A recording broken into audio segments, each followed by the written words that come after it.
Pagi hari ini Allah masih memberi kita nikmat hidup.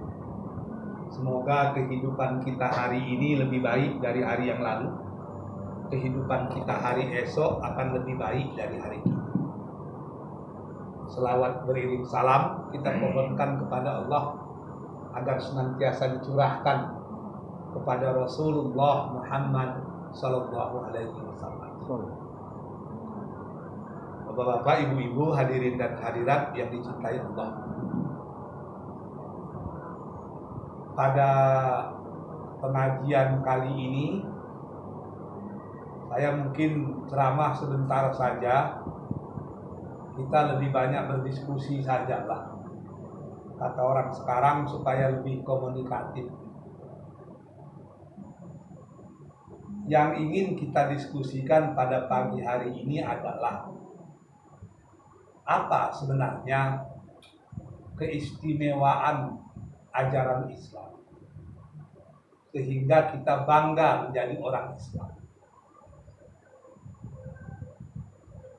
Wa man ahsanu qawlan mimman da'a ila Allah wa 'amila shalihan wa qala innani minal muslimin. Kami ini bangga menjadi orang Islam. Apa kelebihan Islam itu yang tidak dimiliki oleh agama-agama yang lain, sehingga kita bangga menjadi orang Islam dan siap menjual segenap yang kita miliki untuk agama Allah ini, baik harta, jiwa maupun raga kita. Paling tidak ada 4 keistimewaan ajaran Islam. Yang pertama, Islam itu bersifat ilahiyah. Apa maksud ilahiyah? 100% ajarannya itu adalah produk Allah Subhanahu wa Ta'ala. Tidak ada campur tangan manusia terhadap ajaran Islam, termasuk Rasulullah. Maka Quran menyatakan wa ma yantiqu 'anil hawa in huwa illa wahyun yuha. Yang dibicarakan Rasulullah itu tidak lebih daripada wahyu yang disampaikan Allah kepadanya. Jadi Islam itu betul-betul 100% produk Allah. Karena Allah Tuhan yang maha sempurna, maka ajaran Islam itu pasti sempurna. Kalau ada orang yang menyatakan ajaran Islam itu tidak sempurna, bukan Islamnya yang tidak sempurna, tapi pemahamannya terhadap ajaran Islam itu yang tidak sempurna. Kesempurnaan ajaran Islam itu ada kalanya bisa dilihat secara zahir, tapi ada kalanya memerlukan pembuktian. Sehingga kadang-kadang yang dikatakan Allah 14 abad yang lalu, kebenarannya baru kita rasakan hari ini. Contoh, dalam Quran Allah menyatakan bahwa Fir'aun itu nanti dimatikan. Tapi nanti dia akan menjadi dokumen dunia yang menyatakan kalau Fir'aun itu memang ada. Ternyata betul.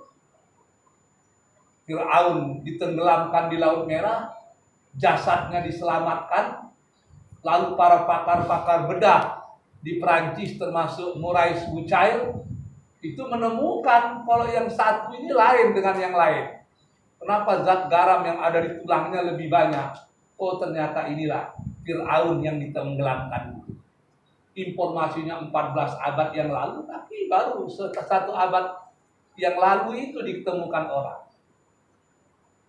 Jadi ajarannya mutlak benar, tapi kadang-kadang pembuktiannya memerlukan waktu karena keterbatasan akal manusia. Al-Quran menceritakan bahwa Nabi Ibrahim punya 2 anak. Yang pertama Ismail, yang kedua Ishak. Kata Al-Quran, Ismail itu nanti besarnya di Mekah. melahirkan Arab. Sementara Ishak di Palestina melahirkan Yakub dan seterusnya. Nanti dari sini muncullah satu bangsa yang kita kenal dengan Yahudi. Yahudi itu bukan hanya sekedar agama, tapi dia juga bangsa.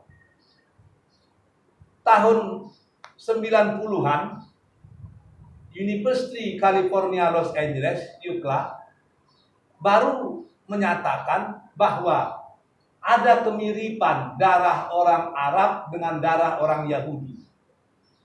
Tahun 90-an dibuktikan. Sebab darah itu kan genetikanya bisa diapain itu.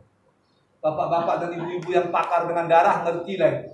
DNA-nya ada itu. Jadi tahun 90-an Amerika baru menyatakan DNA-nya Yahudi dan Arab itu berdekatan. Padahal itu sudah diceritakan oleh Al-Quran 14 abad yang lalu. Sebab bapaknya sama, yaitu Ibrahim. Dari bapak yang sama lahirlah dua anak yang akan melahirkan dua bangsa. Ismail menjadi Arab dan Ishak menjadi Yahudi. Jadi pembuktiannya itu kadang-kadang 1000 tahun kemudian, 1400 tahun kemudian. Tapi yang pasti kebenaran Al-Quran itu adalah mutlak. Saya teringat itu. Ada seorang teman mengirim email ke saya tahun-tahun 2000-an ketika saya masih kuliah di luar. Jadi dalam email itu diceritakan bahwa ada kalanya ajaran Islam yang berpusat pada Al-Quran itu lebih dirasakan kehebatannya dibandingkan dengan lebih dirasakan kehebatannya oleh orang bukan Islam dibandingkan oleh orang Islam sendiri. Dia menceritakan tentang seorang dokter ahli bedah otak, bedah kepala di Pakistan bernama Profesor Dr. Muhammad Fatih. Dia pakar bedah kepala, pakar bedah otak itu. Dan hebat. Dia dosen di satu universitas di Islamabad. Dan dia juga menjadi dokter bedah di salah satu rumah sakit di Pakistan. Saking hebatnya, dia selalu bikin di jurnal tentang pembedahan yang dilakukannya itu. Tertarik. Harvard University yang ada di Amerika meminta beliau menjadi visiting profesor tamu. Oh, dia gembira. Bisa ngajar di Amerika. Bisa berkarir di Amerika. Diterimanya. Sebab jarang orang timur yang bisa jadi dosen di Harvard. Dan dia praktek di Hospital University di Boston itu. Rupanya Profesor Muhammad Fatih di samping pakar di bidang bedah, pakar di bidang kesehatan, dia juga rajin ketika di Pakistan berguru dan berdialog dengan ulama-ulama di sana. Dan di Harvard itu setiap hari Sabtu diadakan interfaith dialog antar keyakinan. Oh, dia suka hadir karena dia hobi agama. Didengarkannya orang Yahudi ngomong, kadang orang Buddha ngomong, orang Hindu ngomong, orang Kristen, orang Konghucu, macam-macam. Suatu hari diminta giliran orang Islam yang ngomong, ramai yang bicara. Dia mendengar aja. Beberapa bulan kemudian setelah dia sering mengikuti acara itu, dia pun diminta orang berbicara tentang Islam. Mula-mula dia segan sebab dia S3-nya di bidang bedah, bukan di bidang agama. Tapi karena diminta, dia berbicara juga. Walaupun dia bukan ulama, dia selalu belajar dengan ulama di Pakistan. Dan kelebihannya, dia mampu menyampaikan apa yang dikatakan ulama itu secara lebih rasional, secara lebih logis. Sehingga ketika dia ceramah di Harvard itu, orang terkejut. Oh, begitu Islam, begitu Islam. Mula-mula kalau dia bicara tentang Islam yang hadir 20-30 orang. Terakhir kalau dia ceramah Islam ratusan bahkan ribuan orang mendengar. Begitu bagusnya dia bicara tentang Islam, memadukan antara wahyu dan akal. Maka pada waktu itu yang paling tertarik mendengar dia bicara tentang Islam justru mahasiswa-mahasiswa Kristen yang ada di Boston. Oh, mereka tertarik berdialog antar agama. Oh, tertarik. Terakhir anak-anak muda itu pergi ke gerejanya. Satu gereja di Boston namanya Trinity Church. Gereja itu bisa menampung 2.000 jemaah. Masjid kita ini berapa jemaah ya? Ada 20, lebih lah ya. 50 bisa. Kalau sapnya dirapat-rapatkan mungkin bisa. Kalau 50 berarti besar gereja itu lebih kurang 50, kalau 10, 100, 500. Berarti lebih kurang 40 kali apa ini ya? Masjid kita ini besar gereja ini. Jadi para pelajar Kristen itu datang ke gerejanya, para mahasiswa Kristen itu. Ngomong dengan ketua gereja yang kita kenal dengan pendeta, bahasa Inggrisnya Father. Mereka datang, Father, we have a good lecture. His name is Professor Muhammad Fatih. He can explain about Islam very well. How do you think if we invite him to speak in our church? Pak Pendeta, kami punya dosen bagus. Walaupun dosen kedokteran, tapi dia bisa bicara tentang Islam hebat. Boleh tidak kita undang dia ke gereja kita? Terkejut pendeta tadi. Seumur hidup kita belum ada ustadz yang ceramah di gereja. Masa Anda suruh dia ceramah di gereja? Iya, supaya kita tahu betul Islam itu apa. Selama ini kita mendengar Islam dari pihak kedua, ketiga. Sehingga Islam yang masuk ke benak kita, Islam yang macam-macam. Didesak. Akhirnya pendeta itu setuju. Oke, we will invite him as soon as possible. Diundang. Ketika undangan itu sampai ke Profesor Muhammad Fatih, Profesor Muhammad Fatih pula yang stres. Sebab seumur hidupnya nengok gereja di Pakistan aja jarang. Sekarang disuruh ceramah dalam gereja. Dia berpikir macam mana caranya ini ceramah di gereja. Kalau ceramah di Masjid Kubah Tabrani Uni Hospital, gampang itu. Ini ceramah di gereja macam mana ini? Tapi dipikirnya ya, kalau tidak saya yang menjelaskan Islam kepada saudara-saudara Kristen ini, siapa lagi? Kalau tidak sekarang, kapan lagi? Dia pun bersedia untuk berbicara di gereja. Besok mau ceramah, bingung lagi. Yang mau diceramahkan apa ini? Udah katanya, saya nggak mau ceramah banyak-banyak. Saya cukup membaca Al-Quran secara tematik. Per tema yang ada kaitan dengan kehidupan di dalam gereja. Besoknya dia datang,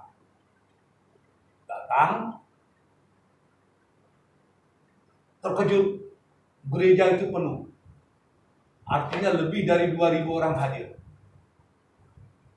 Dia terkejut, pendeta yang menyambutnya gembira.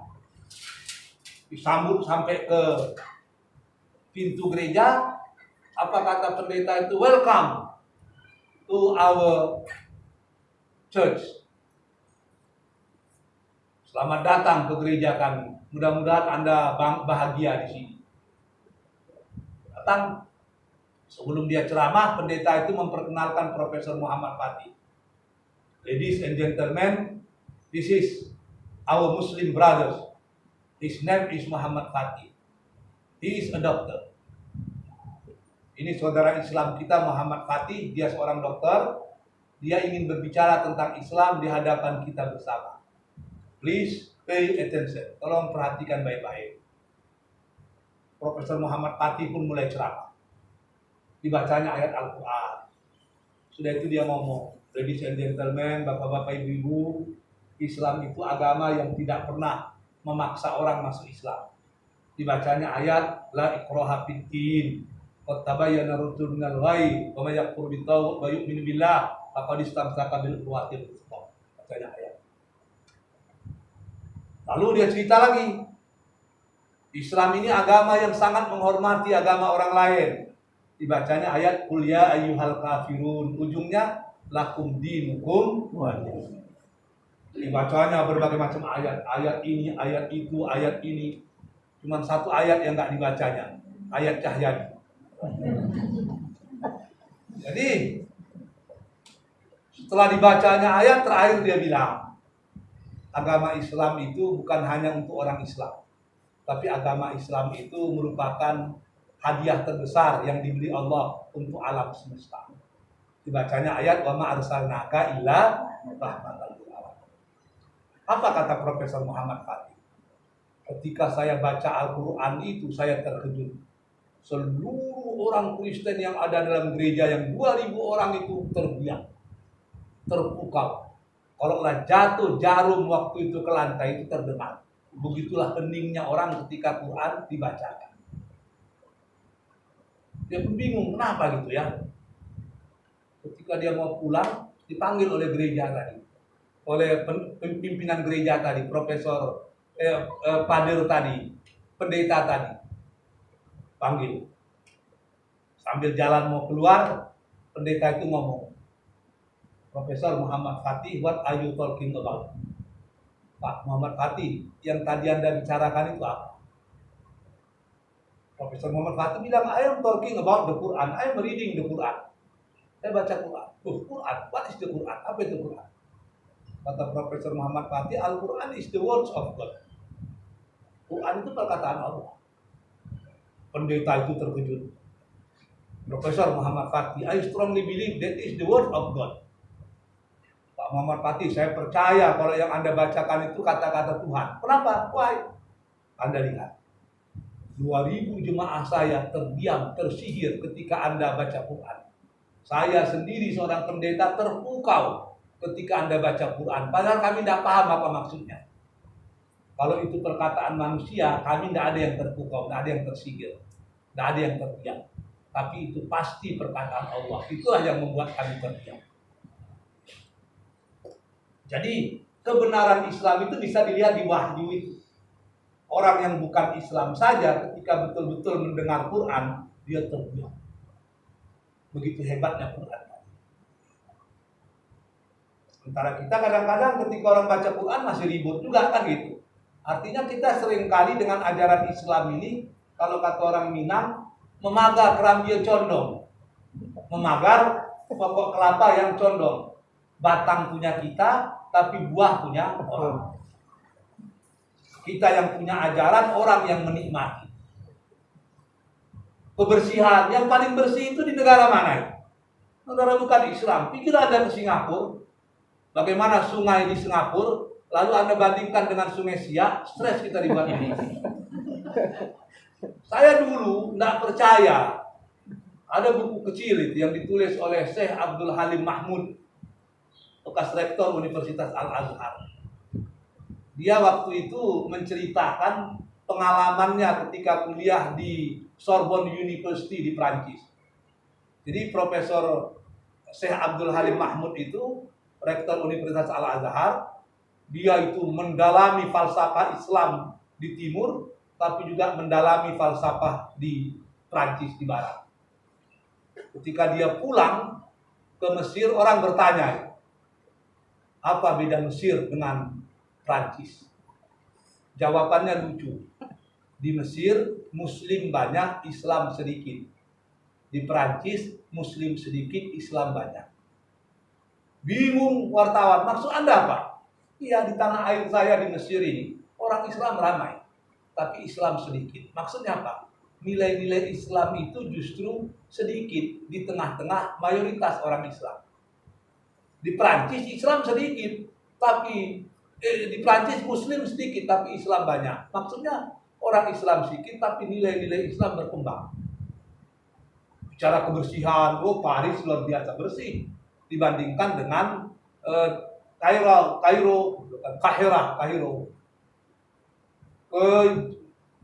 Penghargaan kepada manusia, luar biasa. Keteraturan di kampus, luar biasa di Sorbonne dibandingkan dengan di Azhar, kata. Jadi ajaran Islam itu dipraktekkan orang di barat, bukan di tempat kita, kata. Orang banyak yang protes, termasuk saya ketika baca. Ini mungkin Profesor Abdul Halim Mahmud karena lama di Prancis, otaknya sudah dicuci oleh orientalis. Menurut saya gitu mula-mula. Beberapa tahun yang lalu saya dapat kesempatan buat penelitian di Prancis. Saya pun ke Prancis. Main-main ke Paris. Ketika sampai di Paris, saya terkejut. Ternyata betul apa yang dikatakan Abdul Halim Mahmud itu. Saya tengok sungai di Prancis yang membelah kota Paris itu, bersih. Kalau dibandingkan dengan Sungai Kampar, stres kita dibuatnya. Bersih.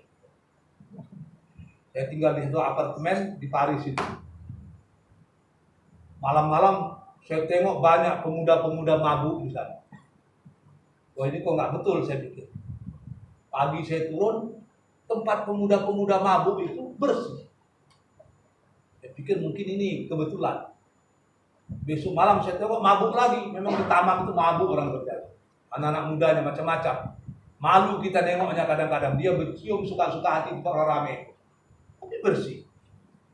Saya tanya dengan orang Indonesia yang kuliah di Prancis, di Paris. Malam tadi saya tengok orang pesta pora, tapi kok bersih. Apa datang dinas pasar membersihkannya? Sambil tersenyum kawan saya itu ngomong. Apa kata kawan saya itu? Saidul Amin. Di Prancis ini maka bersih. Mereka memang mabuk, tapi dalam keadaan mabuk mereka masih bisa membuang sampah pada tempatnya. Di Pekanbaru ini yang buang sampah sembarangan orang mabuk atau orang waras? Ternyata orang mabuk di sana lebih waras dari orang waras di kita. Kan kebersihan itu kan apa kan? Nilai-nilai Islam itu. Tapi yang jeleknya banyak tentang pergaulan bebas macam-macam gitu. Saya pergi ke jembatan, kalau Anda ke Prancis besok, bagi yang belum kawin, bulan madunya ke Prancis lah. Bagi yang sudah kawin, ya minimal second and third honeymoon-nya di Prancis lah. Gitu. Jadi ada satu jembatan tempat orang mengikat-ngikat apa itu, namanya dibikin, masuk digembok, diikat itu supaya abadi cintanya katanya. Di jembatan itu orang berpelukan, berciuman biasa saja. Kita yang malu nengoknya. Tapi dia tidak malu. Sebab menurut budaya Prancis, cinta itu harus dinampakkan. Beda dengan budaya Ustadz kita ini. Kalau budaya Ustadz kita ini kan kok putih batu salido dan simpan di rumpun padi dan simpan di dalam samak, letak saja di rumpun padi.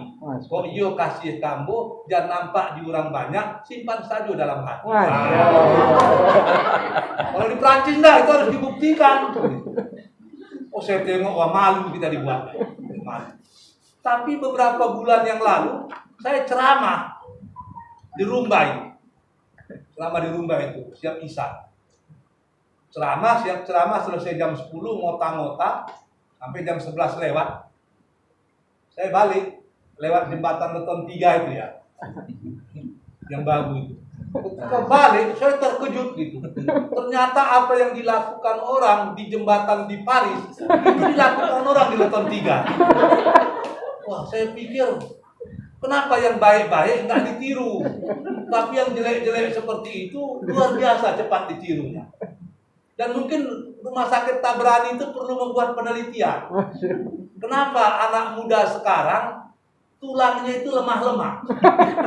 Esiotroposis apa namanya itu? Lemah-lemah tulangnya. Dari mana saya tahu lemah-lemah tulangnya?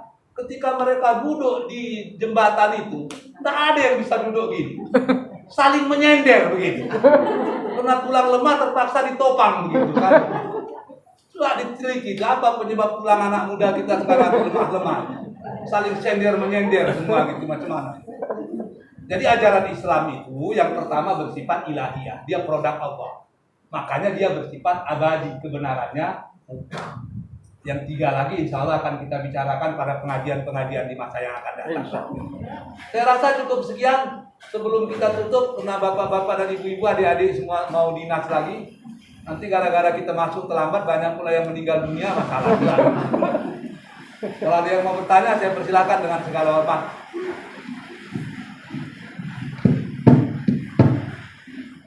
Silakan. Ada masalah apa saja?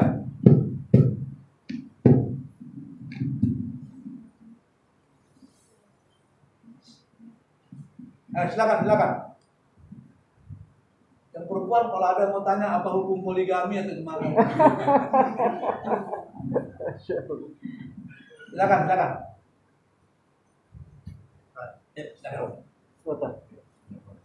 Saya ingin tanya tadi selama ini kan seolah-olah kita itu kehilangan pemimpin kita, ya kan? Dari sisi muslim sendiri kan itu kan saudara, tapi secara muslim sendiri itu saling menjatuhkan. Ini agak sulit kita untuk bangun atau itu gimana kan? Memang betul. Kelemahan kita sekarang kita tidak punya komando. Penyebabnya ada beberapa hal. Yang pertama, kita pun salah memahami hadis Rasul. Rasul itu menyatakan kullukum ra'in wa kullukum mas'ul ar-ra'iyati. Kita tidak mencari pemimpin, tapi setiap kita harus menjadi pemimpin. We are the leader. Minimal untuk keluarga kita. Tapi ingat, kata Ibnu Khaldun dalam bukunya Al-Muqaddimah, dia menyatakan seperti ini. Negara itu penting, masyarakat itu penting, tapi induk angkang daripada yang penting itu keluarga. Kalau keluarga bagus, masyarakat bagus, negara pun akan bagus. Tapi kalau keluarga sudah berantakan, jangan bermimpi negara akan bagus. So we start from the simple one. Jadi kita harus mulai daripada nabda minal usra. Kita mulai dari keluarga itu. Suami harus menjadi pemimpin, istri pun harus menjadi pemimpin. Sehingga tidak mustahil anak kita itu akan menjadi pemimpin besar. Jadi Anda itu bukan memelihara anak, bukan menjaga anak, tapi mempersiapkan pemimpin. Kalau punya mindset seperti itu, kita tidak kehilangan kepemimpinan. Sebab setiap rumah sudah memproduksi calon pemimpin. Tapi itu yang tidak sampai, kita menganggap rumah itu hanya sekedar rumah. Maka dalam bahasa Inggris disebut rumah itu home. Dalam bahasa Arab disebut dengan baiti jannati. Diterjemahkan ke dalam bahasa Inggris, my home is my paradise. Kenapa dibilang my home, tidak my house? Everyone can buy a house, but cannot buy a home. Why? Because home is where the heart is.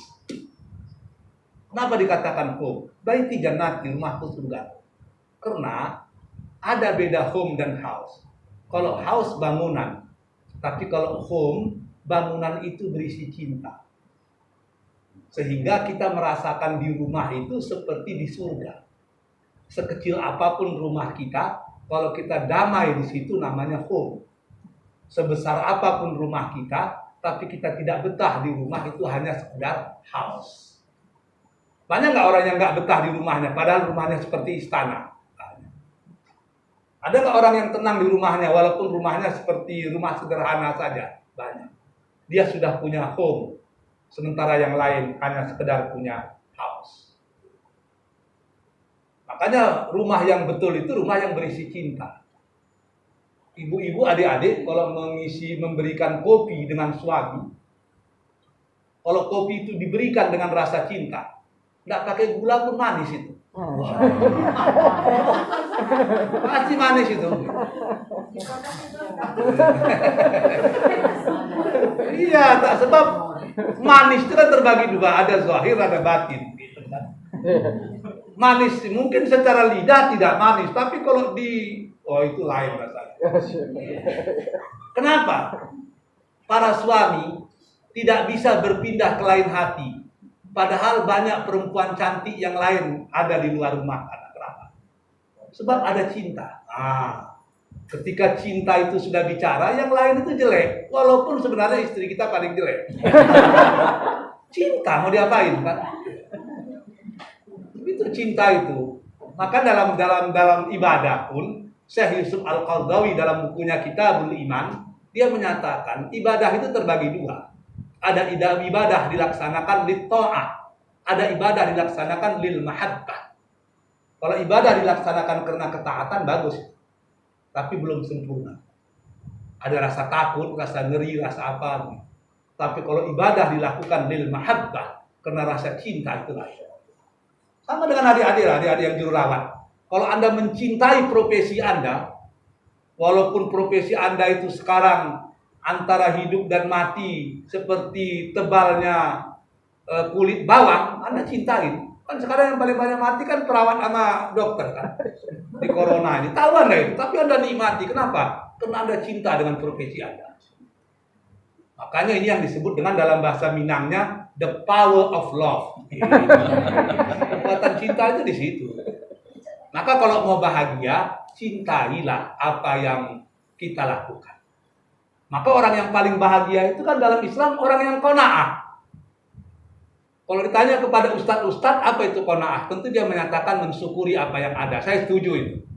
Tapi karena saya dosen filsafat Islam, kalau ditanya orang dengan saya apa itu qanaah, saya akan menjawab, qanaah itu adalah kalau kita tidak bisa mendapatkan apa yang kita cintai, maka cukup cintai apa yang sudah kita dapatkan.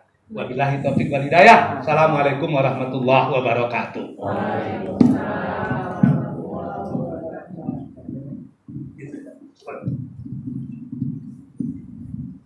Masya Allah, sangat luar biasa. Dr. Fitri, ya.